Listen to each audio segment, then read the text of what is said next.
So I think from that moment, space is so powerful. You don't have to have much, but you can make people feel so much. I'm Joyce, and I am an interior designer.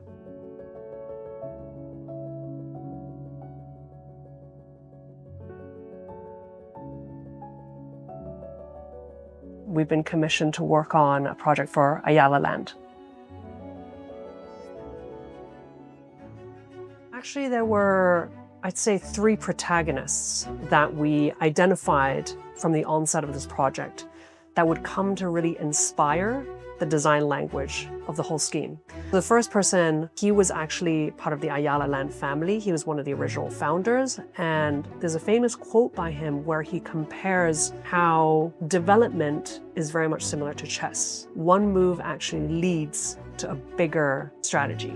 I found that quote to be really interesting, and so extracting that as a design language, we then looked at chess, the chessboard, and fed that into the design scheme. Second thing that we looked at was actually inspiration from aviation. Ayala Land and the site of the Laurean Residences, it used to be an airfield. And the success of the region actually came about through the aviation industry.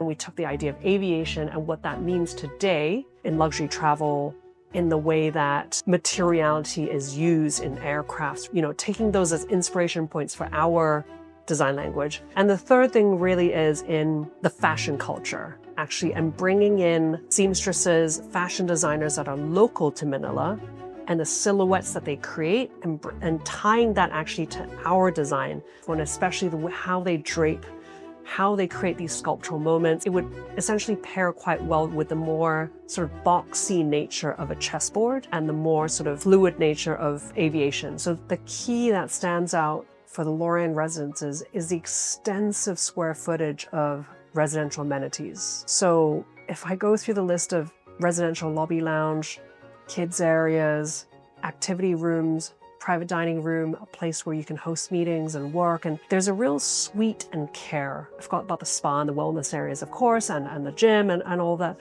There's a host of areas where it's not just about the residence, but there's another world and life you can have beyond the residence, and it can be an extension of your everyday. So I think the design of the Laurean Residences really reflects the trend that we have in not only design, but also what residents and consumers expect a residence for themselves. They're really living in a place where they're the best versions of themselves. We're designing these spaces to enable somebody to live the way that they want.